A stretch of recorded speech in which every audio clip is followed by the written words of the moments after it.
Assam school tech ইনফোলৈ আপোনালোকক পুনৰবাৰ স্বাগতম জনাইছো সমগ্ৰ শিক্ষাৰ তৰফৰ পৰা এটা ইম্পৰ্টেন্ট অৰ্ডাৰ আহিছে আৰু সেই অৰ্ডাৰটোৰ মতে যিসকল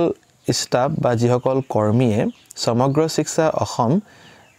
ডিস্ট্ৰিক্ট টু ব্লক লেভেলৰ লৈকে তেওঁলোকে কাম কৰি আছে বা জড়িত হৈ আছে তেওঁলোকেও কি কৰিব লাগিব শিক্ষা সেতু এপৰ জৰিয়তে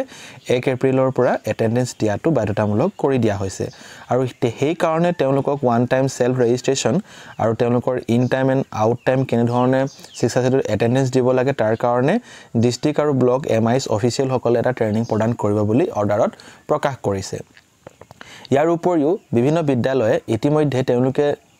তেওঁলোকৰ যিটো নিজৰ উপস্থিতি বা প্ৰেজেন্ট হেতু সদায় শিক্ষা সেতু এপৰ জৰিয়তে দিয়ে আছে আৰু তেওঁলোকে সকলো কেনেকৈ দিব লাগে হেতু সকলোৱে অৱগত হয় কিন্তু তথাপিও কেতিয়াবা কিছুমান টেকনিক্যাল কাৰণত এটা টেকনিক্যাল কাৰণত কেতিয়াবা আপোনাৰ এটেন্ডেন্সটো সাকসেসফুলি ক্যাপচাৰ বা সিনক্ৰনাইজ নহব পাৰে তেনে ক্ষেত্ৰত আপুনি সাৱধান হৈ থাকিব লাগিব যেহেতু 1 এপ্ৰিলৰ পৰা আপুনি গম পায় আপোনাৰ এটেন্ডেন্সটো বহুত গুৰুত্বপূৰ্ণ হ'ব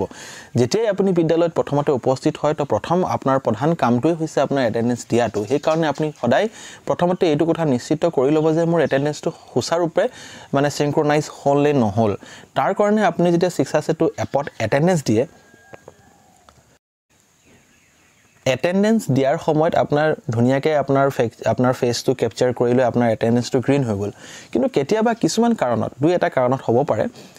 যে আপোনাৰ এটেন্ডেন্সটো সাকসেসফুলি সিনক্ৰনাইজ নহব পাৰে তেতিয়া আপুনি পৰ্টেলত গৈ আপোনাৰ এটেন্ডেন্সটো কিন্তু চেক কৰিব লাগিব আৰু প্ৰত্যেকজন শিক্ষয়িত্ৰীয়ে পৰ্টেলত দিনটোত এবাৰ তেওঁলোকৰ এটেন্ডেন্সটো সাকসেসফুলি সিনক্ৰনাইজ হৈছে নাই হেতু এবাৰ পৰীক্ষা কৰিব লাগিব হেতু কিন্তু আপুনি এপত কৰিলে নহব কাৰণ আপোনাৰ যেটো এটেন্ডেন্স হে এটেন্ডেন্সটো মনিটৰিং কৰা হয় থ্ৰু দি শিক্ষা সেতু পৰ্টেলৰ জৰিয়তে সেই কাৰণে আপুনি পৰ্টেলত গৈ এবাৰ চাব যে আপোনাৰ এটেন্ডেন্সটো প্ৰেজেন্ট বা এবসেন্ট কি দেখা আছে তো আপুনি প্ৰথমতে আপোনাৰ শিক্ষা সেতু পৰ্টেলটোত লগইন হ'ব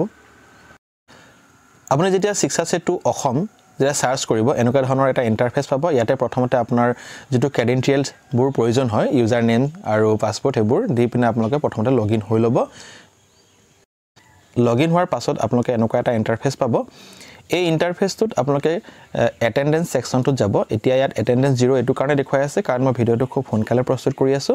তাৰ পাছত আপুনি অকমান স্ক্ৰল ডাউন কৰিলে ইয়াতে টোটাল ষ্টাফ এবসেন্ট কিমান হেতু দেখুৱাই আছে অৰ্থাৎ 14 জন এবসেন্ট বা আপোনাৰ টিচিং স্টাফ প্ৰেজেন্ট ইয়াত 0 দেখাই আছে কাৰণ এতিয়ালৈকে আমি এটেন্ডেন্স দিয়াই নাই সেই গতিকে আপুনি যেতিয়া আপোনাৰ প্ৰেজেন্ট বা এবসেন্টটো যদি চাব লাগে তেতিয়া আপুনি কি কৰিব এই যে টিচিং স্টাফ এবসেন্ট আছে তাত আপুনি ক্লিক কৰিব তাতে ক্লিক কৰাৰ লগে লগে আপোনালোকৰ এনেকুৱা এটা ইন্টাৰফেস ওলাই আহিব তাতে অলপ এফালে সাইড ফালে আপুনি লৈ যাব নিয়াৰ পিছত আপুনি এটেন্ডেন্স সেকশনটোত এতিয়া স্ক্ৰল ডাউন কৰাৰ পিছত ইয়াত দেখা পাব আপোনালোকৰ কি হৈ আছে এটেন্ডেন্সবোৰ এতিয়া এবসেন্ট দেখাই আছে আপুনি এই বস্তুটো সদায় চেক কৰিব যে এটো প্ৰেজেন্ট হৈ আছে নে এবসেন্ট হৈ আছে আৰু ইয়াতে ইন টাইম আৰু আউট টাইম দি থকা থাকে গতিকে সেই কাৰণে আপুনি প্ৰথমতে এটেন্ডেন্স এপত দিয়াৰ পিছত আকৌ আপুনি পৰ্টেলত গৈ এবাৰ চেক কৰি ল'ব যে আপোনাৰ প্ৰেজেন্টটো প্ৰেজেন্ট আৰু এবসেন্টটো আপডেট কৰি দিয়া হৈছে নে নাই হোৱা গতিকে এই সৰু ইনফৰমেশন দিবৰ কাৰণে ভিডিওটো প্ৰস্তুত কৰিছিলো যদি মোৰ এনে ধৰণৰ ভিডিওসমূহ ভাল লাগে বা এনে ধৰণৰ ভিডিও যদি আৰু প্ৰয়োজন আছে তেতিয়াহলে মোৰ চেনেলটো সাবস্ক্ৰাইব কৰি থব আৰু ভিডিওটো যদি ভাল পাইছে লাইক শেয়াৰ কমেন্ট কৰি দিব ভিডিওটো সম্পূৰ্ণ চাই অশেষ ধন্যবাদ থ্যাংক ইউ ফৰ ওয়াচিং